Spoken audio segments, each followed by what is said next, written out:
我刚穿成狗血文窝囊男配，保姆儿子就自扇耳光，污蔑我打他。2个女保镖让我下跪道歉，我一巴掌扇在2人脸上。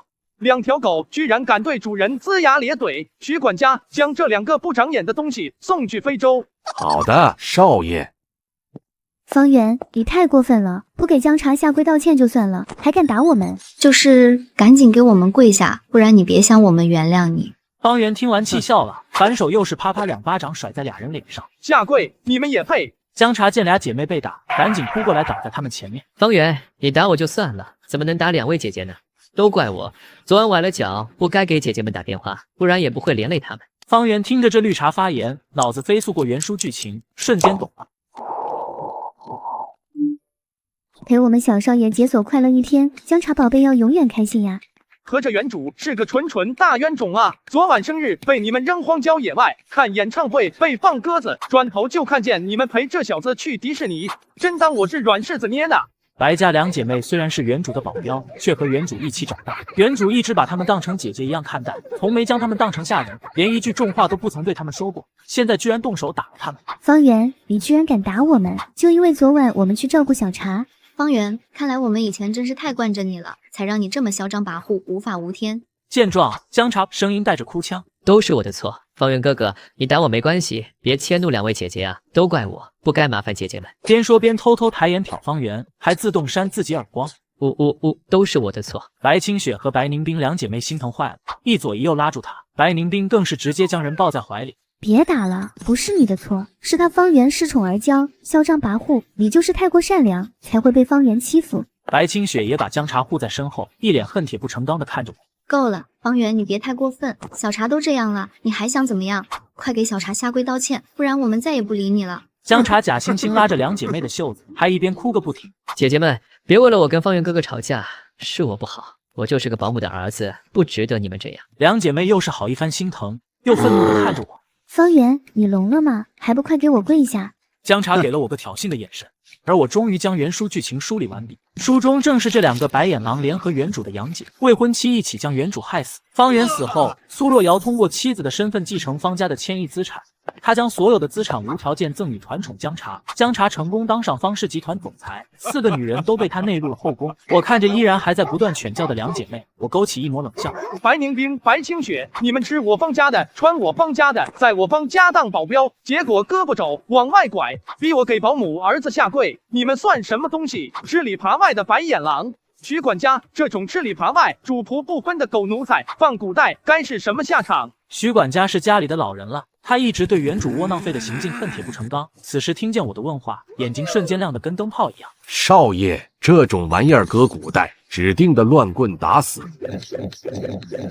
可惜啊，现在是法治社会，那就简单点，掌嘴，什么时候知道错了，什么时候停。得嘞，少爷，保证让他们记牢方家的规矩。徐管家早就看这俩姐妹不顺眼了，这2个贱蹄子鼻孔朝天，从不把他这个管家放在眼里。如今少爷终于醒悟，想要立规矩，他自然100个支持。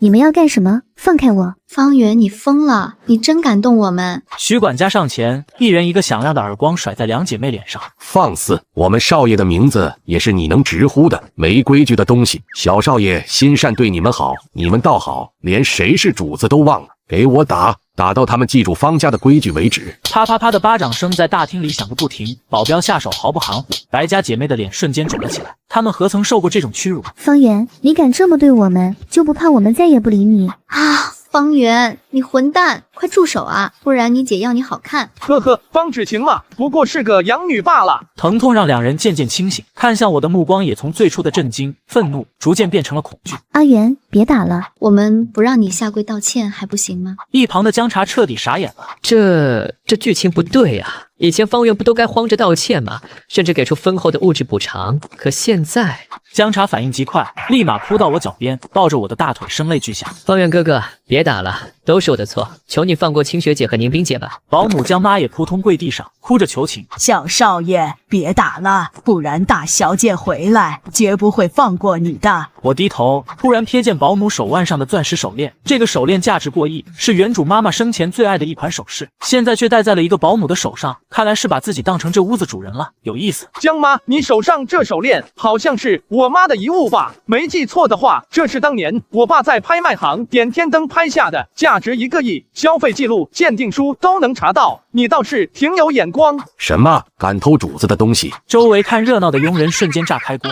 我的天，1个亿，这么贵的东西也敢拿？那是夫人的东西，夫人的首饰哪有便宜的？江母也傻眼了，她怎么也没想到，她不过是站出来求情，竟把自己搭了进来。小少爷，我真不知道这手链这么贵，我就是借来戴，求您看在我从小照顾您的份上，饶我一次吧。我根本不搭理他的求情，对徐管家抬了抬下巴。徐管家，带人去江妈房间搜搜，看看她还偷了多少东西。是。少爷，徐管家早就觉得这老女人手脚不干净，只是以前原主实在太过软弱，才让这些佣人一个个骑到了主人的头上。他以前就算说出来，以原主的性子，也肯定会轻飘飘的接过。这一幕让原本还在哭喊的两姐妹都暂时忘掉了脸上的疼痛，满眼惊愕地看着这一切。妈妈私下里拿方家东西，我早就知道了，甚至还怂恿过。但是没想到妈连上亿的手链都敢拿，可没想到今天会因为这个被方圆那个窝囊废当众掀开。方圆哥哥，不要，我妈她就是一时糊涂，她伺候你们家这么多年，没有功劳也有苦劳，不是吗？我一脚踢开腿上的姜茶，狗东西，就是凭着这一点点苦劳，敢偷主人家价值过亿的遗物，教出来的儿子敢明目张胆陷害主人，挑拨离间。很快，保镖就抱出一堆奢侈品包包和衣服，甚至还有一块限量款名表。少爷，管家，这些都是在江妈床底下的箱子里搜出来的。徐管家拿起一条帝王绿翡翠项链，脸色铁青。这项链是夫人生前常戴的，还有这块表是老爷收藏很多年的。这该死的老女人，方家对你们母子照顾有加，竟还做出如此卑劣之事，真是猪狗不如。众人瞬间沸腾，这些佣人不满江妈已久，在夫人死后，她俨然一副女主人的作态，不仅不用干活，每天还用鼻孔看他们这些佣人，稍有不快就是一顿打骂，早憋了一肚子气。此时他们只觉得大快人心。我的天，偷了这么多！真是养不熟的白眼狼，夫人生前对他多好啊，连夫人的遗物都敢偷。完了，全完了！原主是又瞎又蠢，才会被这2个废物玩弄于股掌。徐管家，报警，把证据交给警察，让他们严肃处理。江妈瞬间跟疯了似的，在我面前磕头。不要，千万别报警！小少爷，我错了，我把东西都还回来，求您饶我一次吧。姜茶也慌了神，要是真报警，他妈妈这辈子就完了，他在方家再也抬不起头来。方圆哥哥，都是我不对，是我不该惹你，您罚我，怎么罚我可以，别让我妈坐牢。谁是你哥？你一个保姆的儿子，你也配？你妈偷东西的时候，你陷害我的时候，怎么不想想后果？完了，把他们拉下去，等警察来。就在这时，一道怒喝声传来：“都给我住手！我看你们谁敢动他们！”方圆，你到底在干什么？一大早把家里闹得鸡飞狗跳，看来我平时真是太纵容你了，才让你这么跋扈，还不快让人把江妈和小茶放开！我定睛一看，只见大门口快步走进来一个穿着高定职业套装的年轻女人，正是方家的养女，原主名义上的姐姐方芷晴。保镖们面面相觑，不知道该听谁的。芷晴姐姐，救我！方圆他欺负我们，还要把我妈送进监狱。芷晴姐，你看我们被打的，方圆他太过分了。放开！我像听到了天大的笑话。呵呵，一个偷窃主家价值上亿财物的贼，一个陷害污蔑主人的保姆儿子，你觉得我凭什么会放了他们？谁给你的脸？你胡说八道什么？江妈怎么可能偷东西？徐管家上前一步，手里捧着搜出来的赃物。大小姐，小少爷没有胡说，证据确凿，这些都是从江妈房间搜出来的，价值快2个亿，人赃并获。少爷正准备交给警方依法处理。方芷晴看着徐管家捧过来的贵重物品，再看到江家母子心虚的眼神，脸都绿了。就算江妈一时糊涂，私下处理了不就行了？非要闹到警察那里，让所有人都知道吗？我们方家的脸面还要不要了？他说着，又愤怒指向白家姐妹。那他们呢？你要用长嘴这种方式羞辱他们，他们可是你的保镖，您现在真是越来越无法无天了。无法无天，这2个狗奴才吃着方家的饭，拿着方家的钱，逼我向保姆的儿子下跪道歉，到底是我无法无天，还是他们倒反天罡？他们让你跪下道歉，你跪下就行了。要不是你一直欺负阿茶，他们会逼你道歉吗？你要是有阿茶一半的懂事，他们又怎会如此对你？我一巴掌甩在他脸上，清脆的巴掌声在别墅大厅骤然响起。方芷晴，你搞清楚自己的身份。你说是我方家的养女，实际只是我方家养的一条狗。我爸妈好心收养你，给你富贵生活，不是让你是非不分，来指责我这个方家唯一继承人的。这个家姓方，轮不到你一个养女来教我做事。你敢打我，你还敢提我养女的身份？方芷晴不可置信地盯着我，脸色铁青。她最忌讳的就是被当众提起她养女的身份，以前的我是从来不敢说的。我有什么不敢的？好，很好，我现在是方氏集团总裁，你以后别想再进集团一步。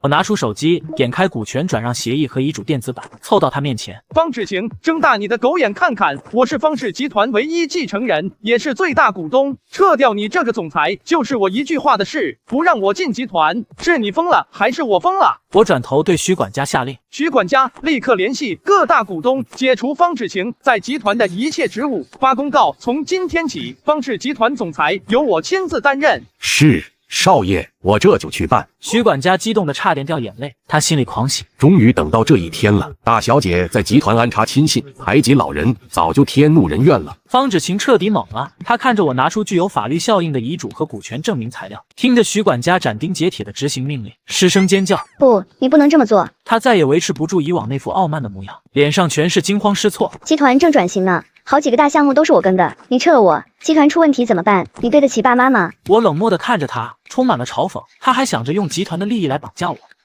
你还好意思提集团？副总裁裴南伟、常青藤双博士能把破产公司带成行业龙头，就因为不满你总为了江茶这小白脸翘班，你就把人降职。论商业能力，你这野鸡大学毕业的废物能比？让你当总裁才是我方氏最大的坑。我方家的产业我自己会接手处理，轮不到你这吃里扒外的外人瞎操心。方芷晴被外人2个字戳中死穴，脸色瞬间惨白，踉跄着差点摔倒。不，我不是外人，我是方家大小姐。佣人、保镖大气不敢出，内心的震撼无以复加。今天小少爷不仅收拾了女保镖和刁奴，竟连一向高高在上的大小姐也说删就删，说撤就撤了，这简直是惊天动地啊！这下江茶和白家姐妹也彻底傻眼了，她们眼里最大的靠山就这么倒下了。方圆，别撤我职，我错了，集团不能没有我。我没理他，转头对徐管家补充：徐管家，顺便让集团保安部收回方芷晴的办公室钥匙、门禁，还有他的私人物品，给他24小时收拾，超时直接当垃圾扔了。好嘞，少爷，保证办得明明白白。弟弟，我错了，你不能这么对我，我是你姐姐啊。